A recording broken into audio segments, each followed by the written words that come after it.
June বিশ্ব MSME দিবস বা অতি ক্ষুদ্র মাঝারি ও ক্ষুদ্র শিল্প দিবস পালিত হলো। এই উপলক্ষে বণিক সভা merchant chamber of commerce and ইন্ডাস্ট্রির উদ্যোগে একটি কনফারেন্সের আয়োজন করা হয় কলকাতায়। পশ্চিমবঙ্গে এই প্রথম বিজেপি সরকার গঠিত হয়েছে, ফলে কেন্দ্র ও রাজ্যে একই সরকার থাকায় ডবল ইঞ্জিন সরকার একযোগে কাজ করবে বলেই আশাবাদী শিল্পমহল। পার ক্যাপিটা ইনকাম নিয়ে এখন এমএসএমই কে বাঙালি ভাবা ঠিক হবে না। কেন? এরা যে সেন্ট্রাল স্টেট যুগ হয়েছে, এটা 50 বছর পরে হয়েছে। তো এখন তো বাঙালি কোনো ইন্ডাস্ট্রিয়াল পলিসিও নেই for MSME or for industry, কোনো পলিসি নেই। তো আগে তো সরকারকে আমরা নিবেদন করব কি একটা পলিসি আনুক, তারপরে এমএসএমই যা প্রবলেম আছে যে ওটা প্রবলেম অ্যাড্রেস করতে হবে। তো আমরা এটা উম্মিদ করতে পারি কি বছর এক পরে আমরা এক এমএসএমই গ্রোথ দেখব, যেখানে আমরা দেখব কি আমরা একটা ন্যাশনাল স্ট্যাটিস্টিক দেখে আগিয়ে চলে যাব। বাঙালির সব কিছু আছে, এখানে লোক আছে, দ্য স্পিরিট আছে, আর কাজ করার ইচ্ছা আছে। যা মিসিং ছিল ওটা ইন্টেনশন অফ দ্য গভর্নমেন্ট। তো এখন সরকার যত আমরা কথা করেছি, সবাই সঙ্গে ভেট করেছি, এরা খুবই পজিটিভ আছে। এরা জিজ্ঞেস করে যাচ্ছে কি আপনার পলিসিতে কি আপনার দরকারি আছে। তো আমরা যা নিবেদন থাকবে সরকারকে কি যা এমএসএমই প্রবলেম আছে, যেখানে ইন্ডাস্ট্রিয়াল ক্লাস্টারের জায়গাটা ছোট জায়গা, যেখানে এমএসএমই সেক্টর 5-10 হাজার স্কোয়ার ফিটের শেড একটা ইন্ডাস্ট্রিয়াল ক্লাস্টারকে দেওয়া হোক, যা এনা ফিনান্সে প্রবলেম থাকে ফিনান্স একটা দেওয়া হোক, টেকনিক্যাল আপগ্রেডেশন এরা অ্যাফোর্ড করতে পারে না, ওখানে একটা যদি ইনকিউবেশন সেন্টার যদি করতে পারে। তো এরকম অনেকেই একটা আমার নিবেদন থাকবে সরকার। আমরা তৈরি করছি। আমরা এই মিটিং এর পরে আমরা সরকার সঙ্গে আলোচনা করে আমরা একটা পলিসি রেকমেন্ডেশন আমরা সরকারকে সাবমিট করব। ল্যান্ড পলিসি তো হতেই হবে, বিকজ জমি না হলে ইন্ডাস্ট্রি বসবে কোথায়। তো ইন্ডাস্ট্রিয়ালাইজেশন হতে গেলে ইন্ডাস্ট্রিয়াল ক্লাস্টার তো দরকারই আছে। এখন বাঙালি কোনো ইন্ডাস্ট্রিয়াল ক্লাস্টার আপাতত এরকম নেই যেখানে আমরা সব এমএসএমই কে অর্গানাইজ করে একটা ছাতের ভিতরে আনতে পারি। প্রথম দ্বিতীয় কথা, ফিনান্সিয়াল প্রবলেম, যেখানে ইজি ফাইন্যান্স ওনাকে পেতে পারে। Second is payment problem, MSc অনেক পেমেন্ট প্রবলেম ফেস করে, যেখানে সময় দিয়ে টাকা পায় না, ওই জন্য ওরা ইন্ডাস্ট্রি সাফার করে, ওয়েজেস পেমেন্ট ঠিক হয় না, র মেটেরিয়াল পেমেন্ট করতে পারে না। Fourth, they can't address growing markets, যে ছোট ব্যাপারী আছে, ম্যানুফ্যাকচার আছে, ওইখান থেকে বাইরে গিয়ে মাল বিক্রি করতে পারে না। তো ওরা একটা হেল্প হোক যে বাইরে গিয়ে এক্সিবিশন লাগাতে পারে, ইন্টারন্যাশনালি এক্সিবিশন লাগাতে পারে, ওটা সাবসিডি পাক ওটা। এমএসএমই সেক্টরের সমস্ত প্রতিনিধিরা এই কনফারেন্সে উপস্থিত থেকে শ্রী অশোক দিন্দা অর্থাৎ এমএসএমই দপ্তরের রাষ্ট্রমন্ত্রীর কাছে তাদের বিভিন্ন আবেদন তুলে ধরেন। নিজেকে এমএসএমইতে রেজিস্ট্রেশনটা করান। দেখুন, পৃথিবী জুড়ে আপনি দেখবেন ইকোনমিতে দুটো মার্কেট হয়, একটা হয় গ্রে মার্কেট আর একটা হয় প্রপার অর্গানাইজড মার্কেট। সব কটা সরকার চাইছে যে আপনি আস্তে আস্তে গ্রে মার্কেটটাকে ছেড়ে অর্গানাইজড মার্কেটে ঢুকে আসুন।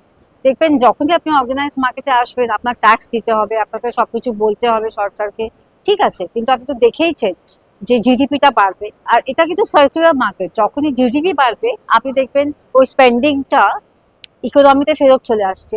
যখনই স্পেন্ডিংটা ইকোনমিতে ফেরত আসবে আপনার পকেটেও টাকাটা ঢুকবে। আমরা সবাইকে বলছি যে এখানে উদ্যম রেজিস্ট্রেশন পোর্টালে সরকার আপনাকে বলেছে যে আপনি নিজে নিজে গিয়েও রেজিস্টার করতে পারেন। 7-8 মিনিটের বেশি লাগে না, নিজেকে গিয়ে রেজিস্টার করুন। আপনার প্যান থেকে সব রিড করে নেবে, আপনার জিএসটি আইন থেকে সব রিড করে নেবে, আপনার বেশি কিছু ওখানে করতে হবে না। দ্বিতীয় কথা, যদি আপনি রেজিস্ট্রেশনটা করিয়ে দেন আপনি ভাববেন যে আমার কি লাভ করালো। লাভ হচ্ছে আপনি যদি কোনো সময় 45 দিনের মধ্যে টাকা পাচ্ছেন না, আপনি একটা কেস ফাইল করতে পারেন। আপনার ওখানে একটা আপনি সুযোগ পাবেন যে টাকাটা কিভাবে আমি ইন্টারেস্ট সমেত পেতে পারি। তাছাড়া গভর্নমেন্টের অনেক স্কিমস আছে, সেগুলো এমএসএমই নিতে পারে। তৃতীয় কথা, যদি আপনি ব্যাংকের কাছে যাচ্ছেন ব্যবসা করার জন্য, নিজের টাকাটা কত আর ব্যবহার করবেন, কত আর আছে আমাদের কাছে, সে ব্যাংকের কাছ থেকে যখন আপনি টাকা নিতে চাইবেন তখন দেখবেন রেজিস্ট্রেশন থাকলে ব্যাংক কিন্তু আপনাদের বেশি ভালোভাবে অ্যাটেন্ড করে। আর আরেকটা কথা এই চ্যানেলের মাধ্যমে বলতে চাই, আমরা কিন্তু সবাই ভাবি যে ট্যাক্সটা যত কম দিতে পারলেই বাঁচি।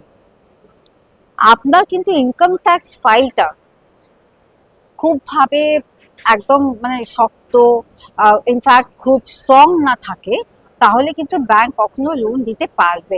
Let us start giving taxes. আমাদের কিন্তু আপনি ট্যাক্স প্ল্যানিং করুন, এটা অসুবিধে না, কিন্তু এমন ভাবে প্ল্যান করা উচিত না যে আপনার ফাইলটা একদম কমজোর হয়ে যাক, উইক হয়ে যাক। কিন্তু কেন আজকাল কিন্তু সবকিছুই আপনার ইনকাম ট্যাক্স ফাইল দেখেই দেওয়া হয় বা নেওয়া হয়। কেন্দ্র সরকার ও রাজ্য সরকার একযোগে এমএসএমই সেক্টরকে বিশেষভাবে গুরুত্ব দিচ্ছে, কিন্তু এই রাজ্যে এখনো পর্যন্ত যথাযথ নীতি নেই এমএসএমই।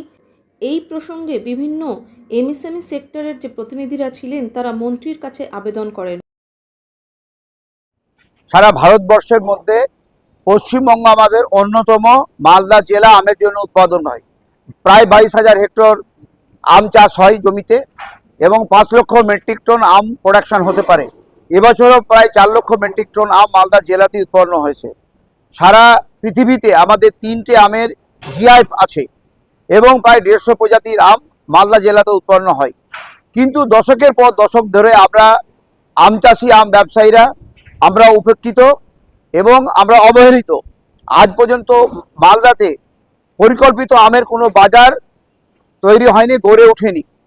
আমরা কয়েক দশক ধরে বিগত সরকার এবং তার আগের সরকারের কাছে আমরা দীর্ঘদিন ধরে আবেদন করার পরও কিন্তু তার কোনো সুরাহা হয়নি, যার কারণে কিন্তু আমাদের মালদার আম চাষিরা ক্ষতিগ্রস্ত হচ্ছে।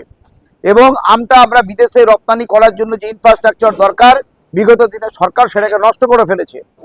আমরা বিদেশের বাজারে মালদার আমকে রপ্তানি করার জন্য নতুন একটা আমাদের প্যাক হাউসের জন্য আমরা নতুন সরকারের কাছে আবেদন করেছি এবং আমের পরিকল্পিত বাজার তৈরি করার জন্য আবেদন করেছি।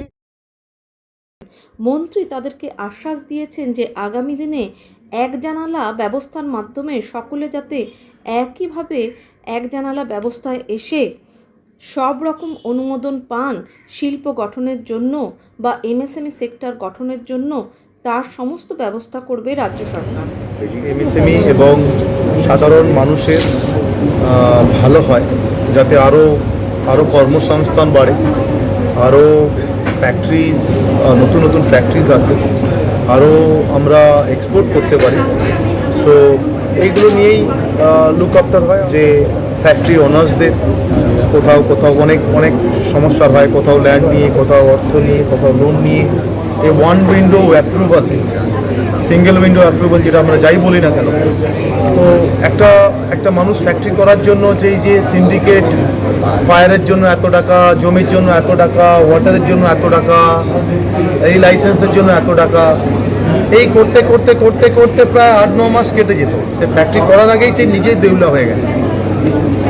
তো সেই কারণেই এই ওয়ান উইন্ডো অ্যাপ্রুভাল তাদেরকে দেওয়া, তাদেরকে অফিসও আসতে হবে না, পেপারস ঠিক থাকলে অটোমেটিক অ্যাপ্রুভ থাকবে। এবার যদি কোথাও সমস্যা হয় সেখানে চ্যাট বক্স থাকবে, মেল বক্স থাকবে, সেখানে ডাইরেক্টলি এক্সিকিউটিভের সাথে কথা বলতে পারে। এবং তারপরেও যদি সমস্যা না থাকে, আমাদের লক্ষ্য এটাই যে আমাদের ফ্যাক্টরি তাড়ানো নয়, আমাদের ফ্যাক্টরি বসানো।